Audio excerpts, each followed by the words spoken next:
Well, hello, everybody. This is Chip Franklin with you here, and this is the Lawyers, Guns, and Money on a Really American podcast. I'm so happy to see my good friend, Roy Lowe, ABC News legal correspondent, nice enough to join us here to talk about a lot, obviously, what's going on right now with SCOTUS today, of course, with affirmative action, which is in the news. For those of us just joined us, the Supreme Court today ruled unanimously to resurrect a lawsuit against Northwestern University brought by the employees of the schools over this a violation of the fiduciary duties in managing their retirement plans. But, you know, really the idea there's a bigger story here today. There's three stories I want to talk to you about, Royal, and good to have you here. Nice to see you. My pleasure. Happy to be here. Let's and I guess here's the first question. And the question is real simple.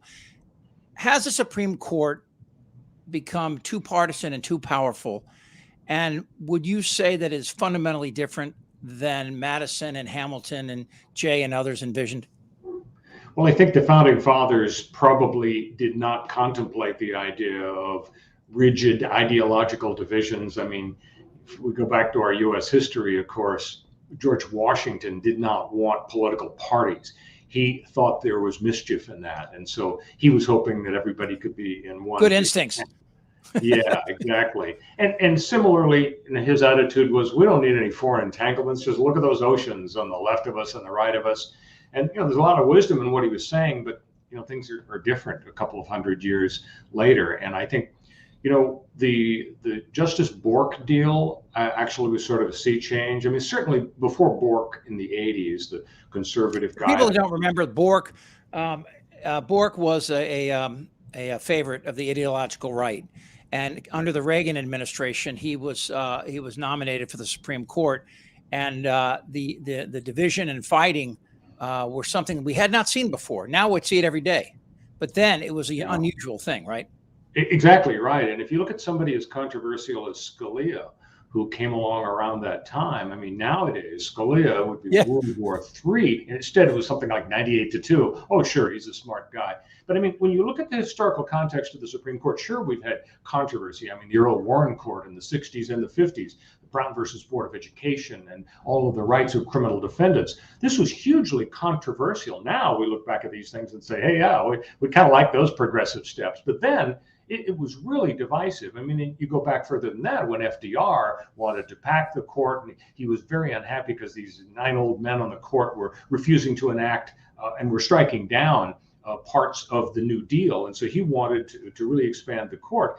Huge controversy, and he lost that battle. But now to answer your question directly, I think what we're seeing now, partly because of the birth of this whole Bork syndrome, but also ever since then, every few years, the hearings have been more and more contentious, and the justices nominated either by the left or the right have been more and more clever in terms of saying, well, I can't really talk about something that I might have to address. And a lot of people scratch their heads and say, why is that? I mean, basic fundamental principles about affirmative action and gun control and abortion, we're entitled to know, how you view these, through what prism you view these hugely important issues. But the answer generally is, we can't tell you. But the bottom line is contentious.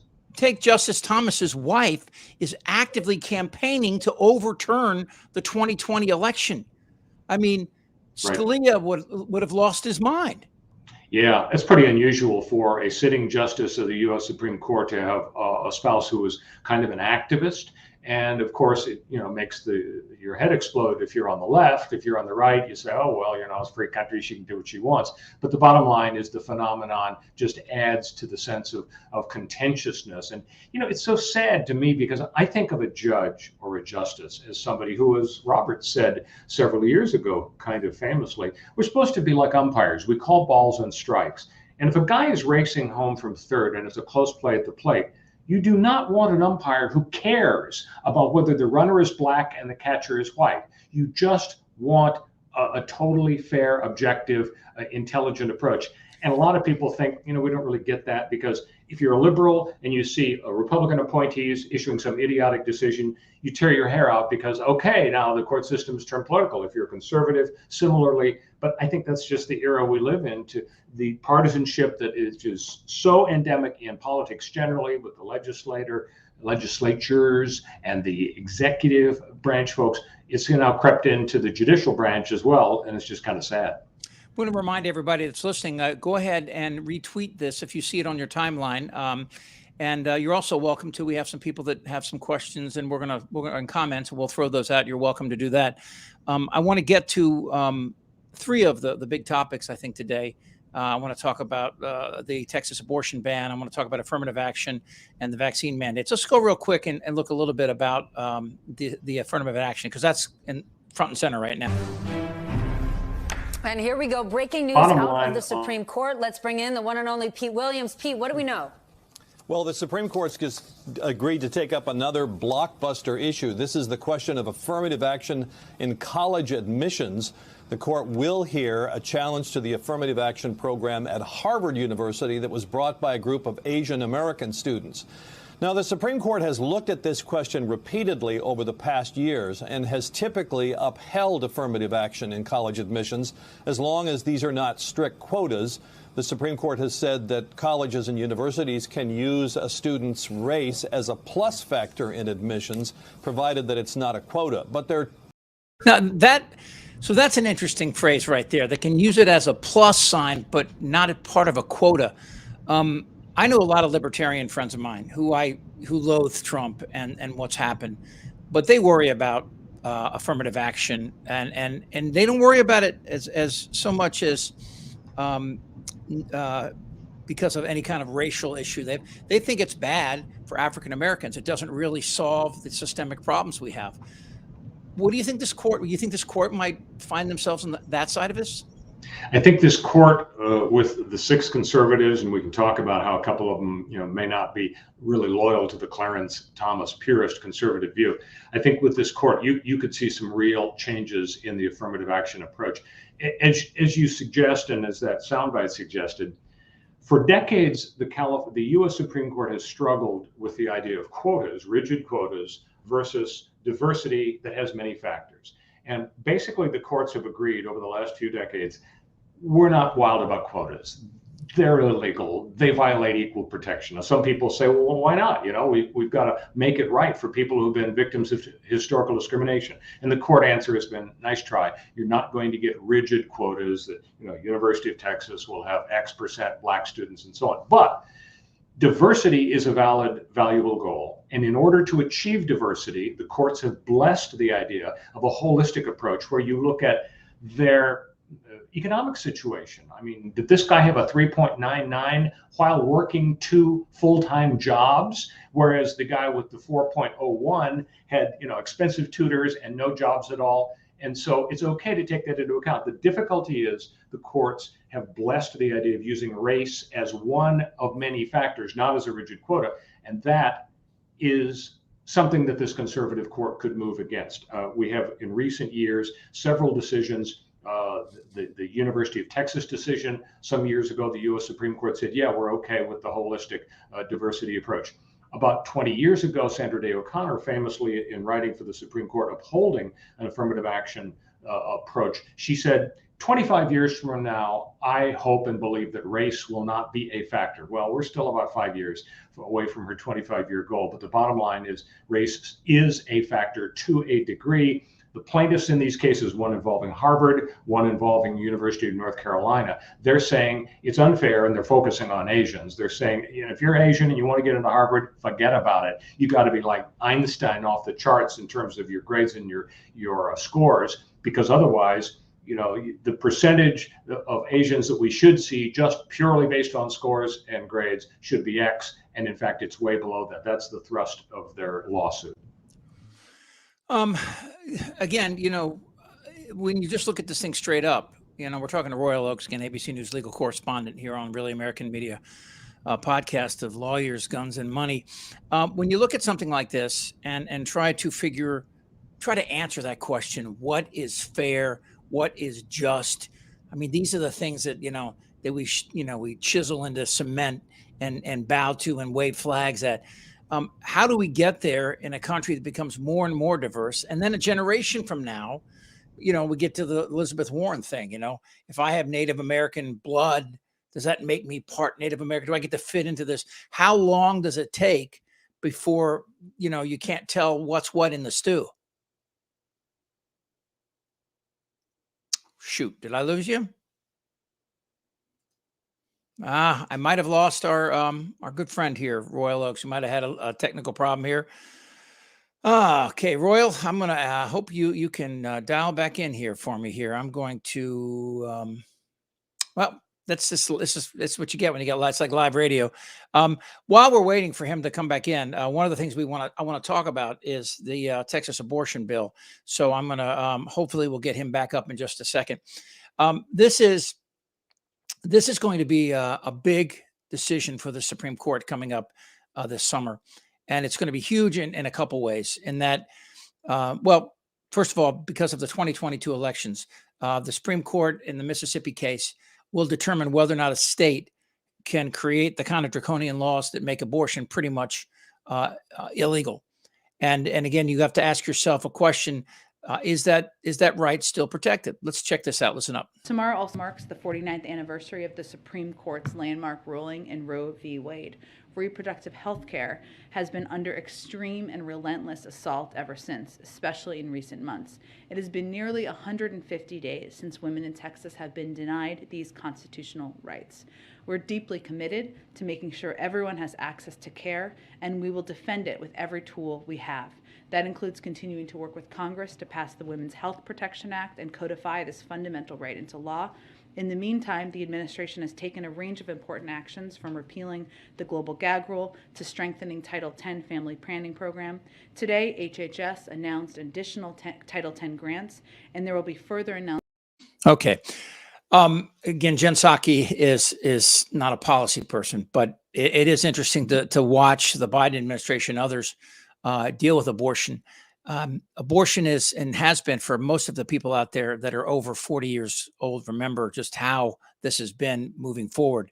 The right to, the right to have the choice to whether or not to carry an abortion to term has been something that has been, so we've been, well, since 1973. But again, the question is if in fact, if you start to go down this rabbit hole, if in fact you can tell people that they cannot have an abortion, where do you stop? I'm serious. I mean, can you then tell, do we got, hang on here. We're trying to, let me see if I got Royal back. I got Royal. Do I have you? No, he's having some internet problems down the road. That's one of the problems doing this live. I do apologize. Roy, let's try this again. Maybe you can try me. Try one more time with that link. Oops, I'm hearing about every. Oh, I'm hearing you, but I'm not seeing you. There you are. I'll try one more time with that link. Okay. Well, yeah. This is it can be difficult on some people's internet schedules. Anyway, so here's my question for you guys out there while we wait and try to get this working together. Has the Supreme Court become too powerful? Should not, and to that question, we have 535 people in Congress that work in tandem to try, well, they don't work in tandem, but they work with and against each other to try to come up with legislation. And then it's all decided by 9 people. That seems wrong to me. It's called packing the court, but I don't think it is packing the court to have more people than 9 make these kind of decisions. Let me see. We might have you now. Okay, we'll give it another shot. All right. Well, while you were gone, we talked a little bit about the Texas abortion case. Royal Oaks, again, our ABC News legal correspondent. Can you hear me now? All right. Royal? Yeah, let me see here. There we go. Now I'm going to, there we go. All right. Live TV. We got it. Now try talking to me, please. Royal, can you hear me? I think this is working. I can see and hear you. Okay, good. All right. So let's talk. Let me talk again about abortion. All right. If the Supreme Court rules this summer in this Mississippi case, which we'll hear the decision then. They probably already have come to. I think they've had the arguments in this case, if I'm not mistaken. Oh, we have 3. I'm going to take this one out here. Remove this one. I think this one's working. There we go. We're back here. Okay, good. Thank you, Royal. I really appreciate it. Oh, and no problem. Sorry about the glitch. Everybody's patience here. All right, so here's the question for you. If, in fact, the Supreme Court rules that a state can restrict access to abortion, isn't that the definition of too powerful? And because, I mean, obviously we set up a balance of power. We triangulated the power between executive, legislative, and judicial. But now 9 people out of 535 in the House and Senate and 1 in the executive branch, 9 people are going to make a decision that could, well, I mean, it has incredible consequences if it's taken down, the rabbit hole that it could head. I mean, we're talking Handmaid's Tale rabbit hole. Let me ask you that question again. When you talk about abortion, doesn't it seem to me that it seems to me, and I ask you, and in this particular case, have they exceeded the powers that the founding fathers intended? The answer to that question depends, unfortunately, I think, on your view of the meaning of the constitutional words that, in the view of many people, including myself, support a pro-choice position and support the idea that the right of privacy, whereas privacy does not appear as a word in the Constitution, and the right to abortion, the word abortion does not appear in the Constitution. Concepts such as equal protection of the law, due process, life, liberty, the pursuit of happiness, basic fundamental rights do include controlling your body. And so the answer to your question depends on whether you have that worldview that abortion is part of privacy. Privacy is part of our guarantees under the Constitution, in which case it's wrong for 9 justices to say, abortion isn't that big a deal. Let's let all 50 states decide, which is kind of where this court is headed. On the other hand, if you take the view of Clarence Thomas, for example, his attitude is, don't talk to me about emanations and penumbras and edges of the language of the Constitution. Privacy ain't in there, and abortion ain't in there. And therefore, it was wrong for Roe versus Wade to purport to say everybody has this basic right to abortion when, whether the justices personally agree with that or not, that language is not in the Constitution. So it depends on where you are on that great divide in terms of the meaning of the U.S. Constitution as to whether this court seems to be tiptoeing up to something irresponsible or not. I personally think that based on the tea leaves of the case that was heard, as you know, a few weeks ago concerning the Mississippi abortion law, I think this court is going to be sorely tempted to restrict the right of abortion, but not overturn Roe versus Wade. I think at the end of the day, well, they can't really overturn Roe v. Wade, right? I mean, to do that, they would have to recognize some scientific principles that are in dispute. Well, here's the deal. You don't want to overturn something that has long been an important part of jurisprudence and the understanding of Americans generally, because this notion of stare decisis, the importance of precedent or a super precedent, these are things that we've come to count on. And when you say you can't, what it really means is you really, really shouldn't overturn it. Now, the answer from somebody like Alito, as you'll recall from the recent oral argument, he said, well, let's talk about Brown versus Board of Education. Okay, all right. So in 1954, the U.S. Supreme Court said, doggone it, separate but equal is inherently unequal. What don't you understand about that, Deep South? With all deliberate speed, you've got to get rid of segregation. And what did that decision do? It totally shredded and overruled Plessy versus Ferguson from 58 years before, 1896. The U.S. Supreme Court said, separate but equal, it's okay, as long as it's really, really equal. And so Alito said to the pro-choice lawyers, so you would admit, based on the Plessy versus Brown deal, that it's okay to dump a precedent just because it's old and revered and a lot of people have relied upon it. The KKK has relied on it. That doesn't mean that it's immune from being overturned. And people say, well, yeah, you're right in that extreme example, but does that really support getting rid of abortion rights? Well, in the view of some people, yeah, the whole Brown-Plessy thing is an argument for, let's do what's right today. And if it means dumping old precedents, that's okay. And to your point, if I recall correctly, in Brown versus the Board of Education, all they wanted was equal. They weren't really, they just said, look, if you're going to have separate equal, fine, but it's not equal. So they weren't asking for integration. They were saying, just make sure we have as good as you have, which they didn't. If I recall that correctly, I remember reading. Yeah, a lot of it is lost in the misty, murky decades behind us. Thurgood Marshall, who went on to become a very famous U.S. Supreme Court justice, the first Black U.S. Supreme Court justice. In 54, he was the head lawyer for the NAACP, and he argued this case. And I won't pretend to know all of the nuances of the argument. And it's possible that some people in favor of Thurgood Marshall's position said, look, we'd like everything to be completely integrated, but an absolute minimum, if you're going to segregate, you damn well better make sure that the segregated schools for blacks are just as good as, if not better than, the schools for whites. There may have been some people like that, but I think eventually what they settled on, and the Marshall argument that won, carried the day before the U.S. Supreme Court, unanimous court, thanks to Chief Justice Warren, corralling some Southern segregationist justices and convincing them to go along with this, so it would be a unanimous decision. I think the big point, the big push was separate but equal is inherently inequal. You can go to school in the Taj Mahal with Harvard built in the backyard, and it's still going to be unequal if it's segregated, because segregation is inherently bad, and that's what we've come to embrace. Yeah, I look at this group of 9 justices, and I look at Gorsuch and especially Kavanaugh and Barrett, and I think to myself that could we be underestimating their ability to be fair and nonpartisan? And I think the answer is yes. We've done it before, right? Yeah, and in fact, you mentioned Kavanaugh. It's very interesting to me that a guy who was basically evil incarnate in the view of many Americans, who really is a totally illegitimate person to be on the court, given the games that McConnell played and so on. And given his performance, I want beer, and he's attacking the Clintons in his confirmation hearing and so on. He's a surprise. He's voted with Chief Justice Roberts more than any other justice since Kavanaugh got on the court.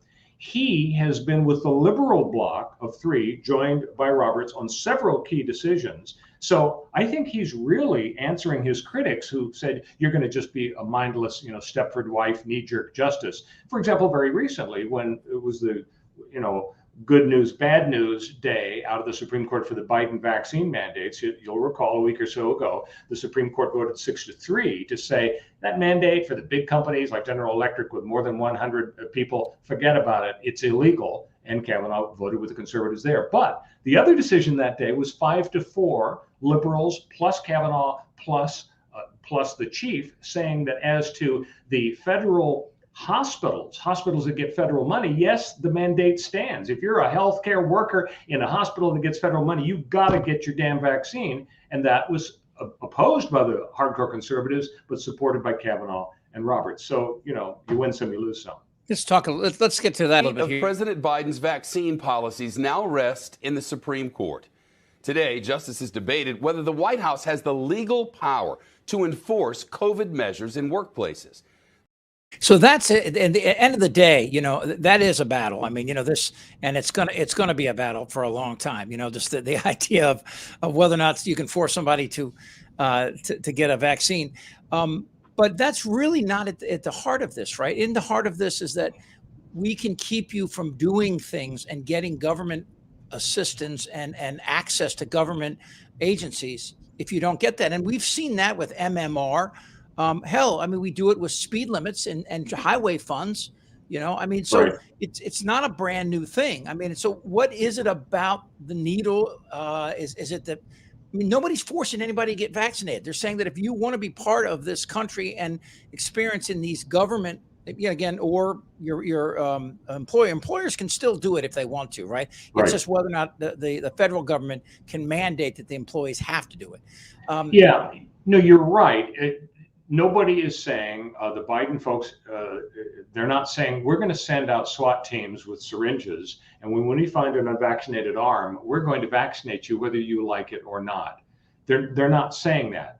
What they're doing is saying things like, well, you'd have to be tested every week if you're not going to be vaccinated, or, well, you're going to lose your federal job, which a Texas trial court federal judge just 2 or 3 days ago issued an injunction as to stop the enforcement of that mandate by the Biden administration. So the bottom line is that, no, it's not a black and white. You have the vaccine in your arm or you don't. But critics of the vaccine initiatives say it's not fair to stick a needle in your arm, and it's also not fair for you to lose your job or be ostracized and so on. And I think it comes back to the whole progressive notion of, does the government have the right to do certain things that are going to be good for a lot of people. I mean, it's fundamental. Go back to Ronald Reagan. His big campaign line was, the government isn't the problem, the solution. The government is the problem. I'm butchering his No, but syntax. his famous quote was, if the government comes to your door, the 9 scariest words. Yeah, I'm from the government, and I'm here to here help. to help you. Yeah. Yeah. No, so that's the view of some people. And other people say, well, for example, Obamacare. Well, we're not forcing you to buy health insurance. We're just saying if you don't, you're going to have to pay a tax. And the libertarians say, don't try to play games about whether you're forcing me to do it by way of a tax or buy insurance. In effect, you are forcing me to buy a product, an item of health insurance, a policy of health insurance, and we don't like that. So there's a huge ideological divide, and it percolates to the surface whenever you get these high-profile court cases. This is Lawyers, Guns, and Money. Royal Oak's been nice enough to join us here. So a couple last questions here, Royal. When Congress was first assembled and the representative power, back then, it was somewhere between 2,000 and 7,000 people per congressional district. Today, it's close to 700,000. We haven't grown the House, partially because I think of Republicans' strong admonitions against government. But in effect, we want government. If we're going to have government, and we all want government, you want it to work properly. So I think a lot of people are calling for more congressional districts. I think 535 people representing 330 million. That's a little bit too much work. And we've seen, especially so during the Trump era, where he essentially said, I'm not going to, fund these agencies. The Fifth Risk by Michael Lewis covers it really well and frightening. Very scary book. Yeah, really. But my favorite, for those that don't know, Michael Lewis, of course, wrote The Big Short and just a great writer. There's a scene in what's that? Moneyball. Oh, Moneyball, right, exactly. There's a scene in The Fifth Risk where Chris Christie is with him the night that he won the election, and he gets a phone call from the King of Egypt, who somehow got through to Trump Tower. And this is true. You know what I'm talking about. So he's talking to the King of Egypt. There's 4 witnesses to this. And at one point he goes, I really like that song, Walk Like an Egyptian. He said that to a foreign. So this is, this is why we need more people. So we don't get somebody like Trump in a position of a kind of authority where, if you're a Republican and a conservative, you still have to admit that we need a strong central government that can do the things, whether it's, keeping the air clean or keeping our infrastructure sound. But that's not what I wanted to ask you. How many members should there be on the Supreme Court? Well, when you tinker with something as fundamental and structural as 9 members of the U.S. Supreme Court, and of course, as we know from recent disputes and debates, it's not carved in stone in the Constitution. It's really a congressional creature.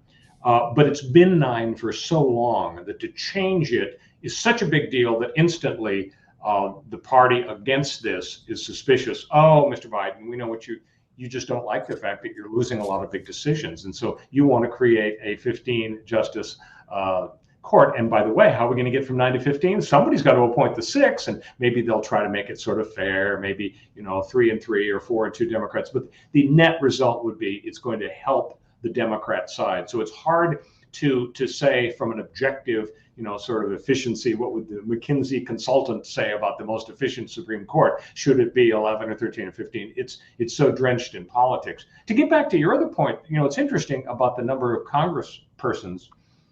I think people are so much more focused on the anti-democratic nature of the U.S. Senate. Montana has 2 and California have 2. I mean, what's wrong with this picture? Well, that's what the founders wanted. The 435 people in Congress, you could say we need double that, in which case there would be half as many people in each congressional district. That might help. Maybe it's more efficient, more minds. But the bottom line is, the big deal is, as you know from the 1960s, when the Supreme Court said you got to have one man, one vote. That is, every congressional district has to have about the same number of people. Because before one man, one vote, you'd have some congressmen representing 3,000 people and some members of Congress representing 3 million. And it was Isn't this where the Electoral College came from, Royal? The idea that we're going to count slaves as a 3/5 of a human, and they for their congressional districts. I mean, this whole thing goes back to an unseemly beginning. Oh yeah, certainly slavery was an integral part of American society and government and culture, and in that context, the Constitution was enacted. And you can say that there are parts of the Constitution that maybe were inspired by an evil, slavery. You could also say, though, that it's been a pretty successful experiment in democracy. I mean, the progress has been slower than people want in many respects, but we're still here since 1776 or 1789 when the Constitution was approved to now. It's a long time to be kind of on top and relatively successful. So I think it's the result of that feeling that people are reluctant to say, you know what, let's just junk the Senate. Yeah, what could be less democratic than the Senate? I don't see a groundswell for that happening anytime soon. Well, I think that, I saw Swalwell once on Bill Maher's show, and Maher was upset that, Wyoming has, 2 U.S. senators. Right. So why do we need 2 Dakotas is what it is. Right, exactly. Because the truth is there's 5 guys named Daryl and a coyote up there. There's not a lot of people there. However, I like Swalwell's response is turn it blue. Go up there. Let's turn it blue. I mean, It's not impossible. Again, I think part of the pushback I get from libertarians, I understand, is they like slow. They like a procedural movement that allows for the right kind of introspection. But, looking back at the pandemic of 1918, we had 100 million people. Today, we have 330 million people, 100 years later. Right. Though that may abate in the future, because I think that we've seen some zero population growth beginning to have an effect. I still think that, back to my question, I think we should have 17 to 19 justices. And I think we should sit down with, as much as my friends hate to hear me say this, we should sit down with McConnell, McCarthy, get everybody together and say, we need to expand the court for both sakes. This court has way too much power. And I think that we have to have, more minds, more thoughts in the discussion of issues. Affirmative action is a tough thing. What you're saying makes sense. The practical reality is the political and short-term impact of a big increase in the justices would probably be so devastatingly good for one side and bad for the other. It's hard to see it coming. The Democrats would have to do this. They would have to come, or the Republicans, but I think it's more the Democrats. The Democrats would say, look, we'll let you in the room, conservatives, and help us make the pick. Okay. Yeah. I think that, again, abortion to me is like the classic conservative argument. Do you really want a cop in you with your wife when she's in with the doctors? Right. Do you really want that? A conservative would say, hell no. In fact, I remember listening to William F. Buckley and others that agree with me. George Will, he's about as pro-life as you can get, but he's definitely against overturning Roe v. Wade. I think what it boils down to is that you've got your conservatives and you've got your libertarians, and your libertarians are generally going to be consistently opposed to governmental interference in your life, including with respect to abortion, whereas conservatives, they don't like government, but they've got values, whether it's religious values or a view on abortion, and that guides their decisions. Yeah.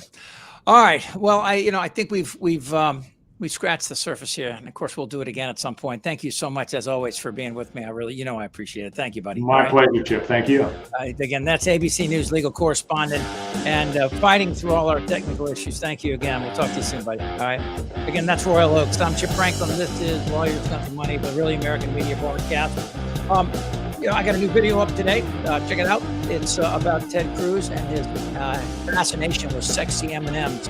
It's on Really American. It's Really American 1. You can follow me at Chip Franklin as well on mine. The video is there as well. And you can email me at chip@chipfranklin.com. I know that I saw some of your comments here, and some people weren't happy with this. I don't know how. Later this week, we'll have a couple conservative voices on here too, so we can kind of get to that, try to make this thing as broad and inclusive as possible. All right. I'm Chip Franklin for Really American. We'll see you next time.